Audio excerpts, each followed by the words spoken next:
I think you had just become a new dad when you were filming this. Does that change anything for you? Does this weigh on you more, some of the subject matter that you're covering? Um, yeah, I mean, maybe it does.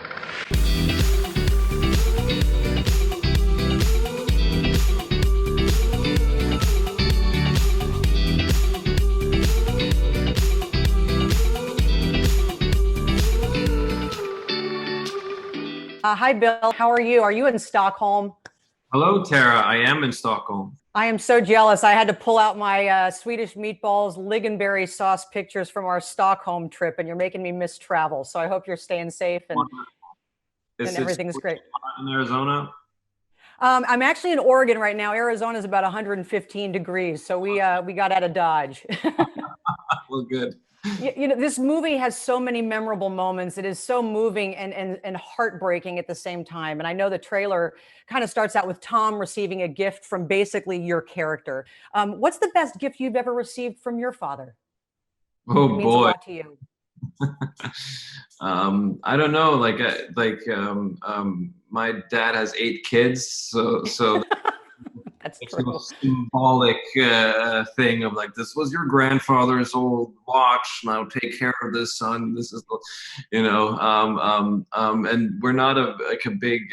I'm just not a big. I'm not big into actual gifts myself in terms of like physical material things like that. But yeah, I don't know. Like the best gift is, I guess, maybe life that he gave Yeah. me, or potentially, yeah, just like the lessons that you get from your parents, trying to make you a decent person yourself through those little life gifts, I guess. Yeah. It's funny. We've got a poster in our house that says "Collect memories, not things." So I agree with you 100%. All right. I think you had just become a new dad when you were filming this. Does that change anything for you? It is about parents and children and their relationships, but when you're a new dad, does this weigh on you more, some of the subject matter that you're covering? Um, yeah, I mean, maybe it does. For sure. I mean, part of the story is what this desperate man and tormented man, Willard, who experienced atrocities in the World War, and he's trying to kind of, you know, he's basically given up on life when you meet him, right? And then he meets this woman in Charlotte, and he sees this kind of glimmer of hope in trying to rebuild something, and maybe he can save himself through his family, right? Um, and and and having a kid yourself, you definitely know that how much that is worth, and the value of that, and that's yeah, it's a cornerstone of, I think, Willard's desperate attempt of salvation is Yeah. love and family, and once that is the threat of that being taken away, he panics and becomes manic and desperate in an attempt to saving them. You don't have any scenes with Tom Holland, who I think is just such a fantastic actor, as are you. Did you guys work together though at all to try to, I don't know, maybe break down some of the similarities that you're supposed to share? Yes, no, we did, and I had like a week or 10 days before we started to shoot, we were there at the same time, and we spent time together.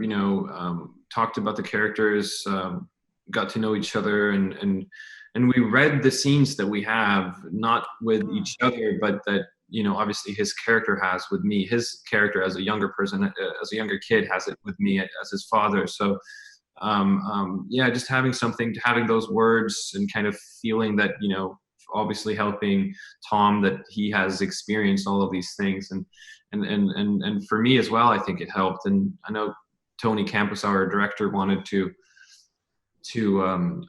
for us to hang out and maybe talk about, that there can be a physical similarity in these two, in this father and son. And obviously the story kind of unfolds that way, that is, sure. is Arvin gonna go down a similar path as his father, and how he's trying to kind of stray away from that, and also coming to terms with what his father did to him as a kid. So So it was important, and I appreciated it. I appreciated that time.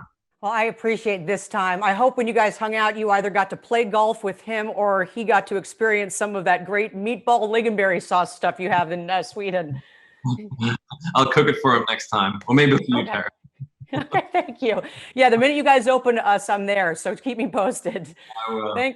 Thanks so much, Bill. Congratulations on everything. I hope to meet you in person one day. Yeah, likewise. Thank you very much. Well, I thought this was so heartbreaking and moving and fantastic. And I absolutely loved the fact that you had the author as the narrator, because at first I didn't know that was the author. How hard was it to decide when to use him? Because every time you did, I thought it was perfect. It added so much. Thank you so much. Yeah, it was tough. We loved Don's voice, so we always were like, wait, do we need narration here? Do we need narration here? And it was really up until the final moments we were really sculpting the voiceover and trying different things and letting Don would riff and see what he would come up with, and so yeah, it was really that was one of the hardest things, just for figuring out exactly where the voiceover should be. Yeah, because sometimes it doesn't always work, or it kind of interrupts the flow of things. And honestly, he was like a nice warm blanket throughout the whole thing for me. I just thought it was great. I've gone down this rabbit hole lately of watching these YouTube like trailer reaction videos. And one of the funnier ones was when somebody said, wait, is Spider-Man going to shoot Batman in this movie? And out of all of the Marvel or DC superheroes you have in this film, whose performance were you most curious about? Because it's a turn for all of them. They're all incredible in this. Yeah, but the thing is that, so Rob wasn't Batman yet when we made the movie, so I didn't, so I never thought of it like that. And I also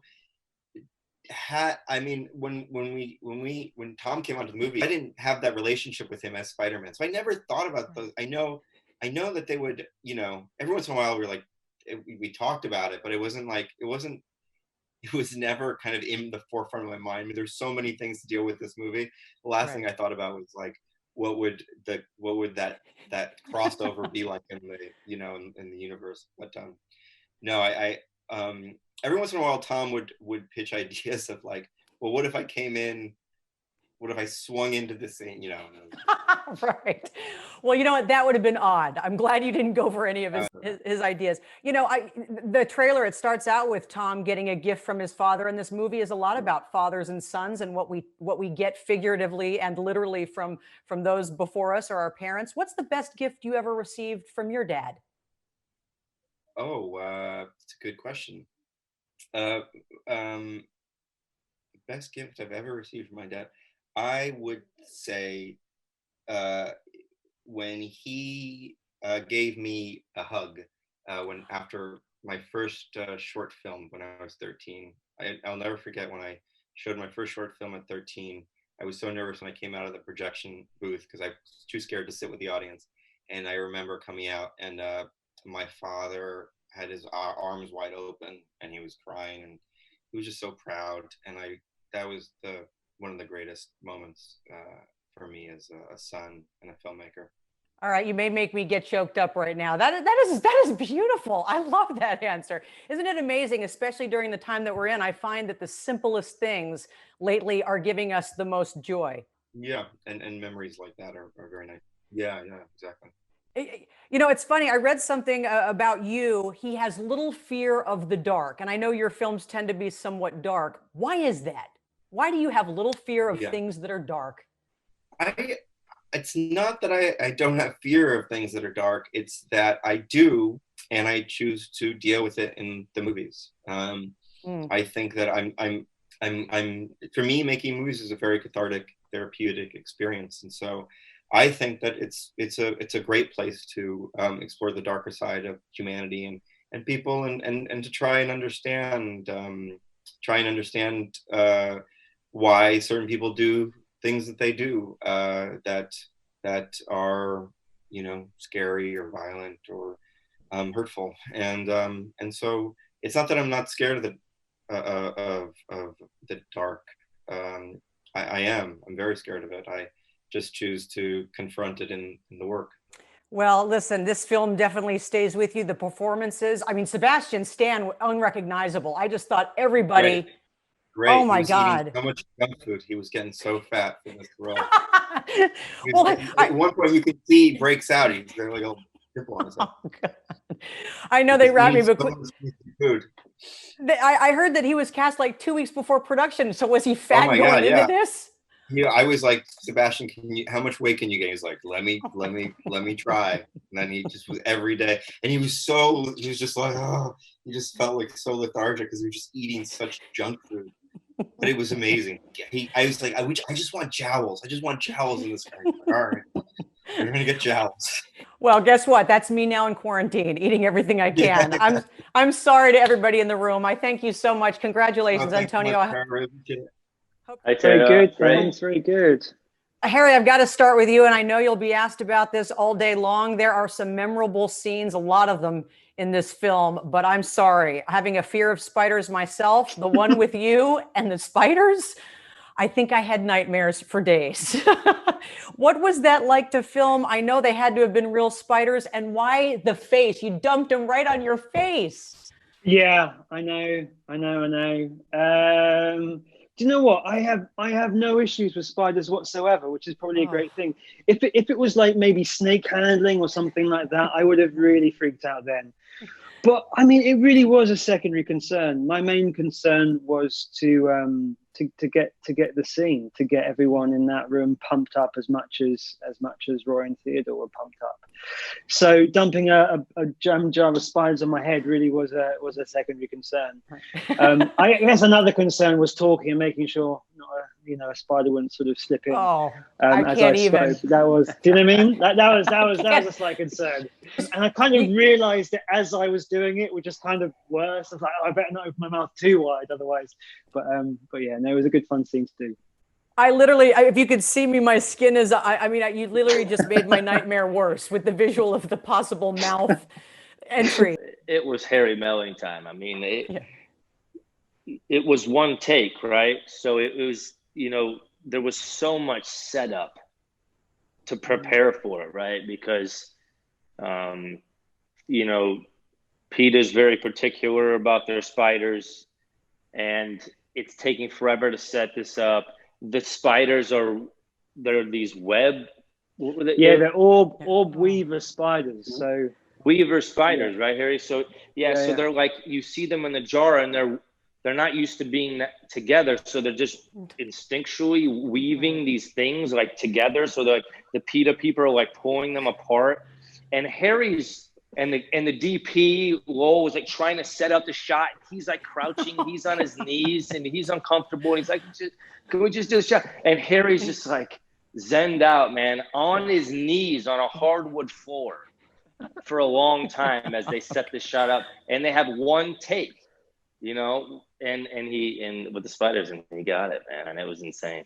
Yeah, you both are so good in this. I've got another, I know they're wrapping me. I probably spent way too much time on the spiders because I'm literally going to have a problem the rest of the day.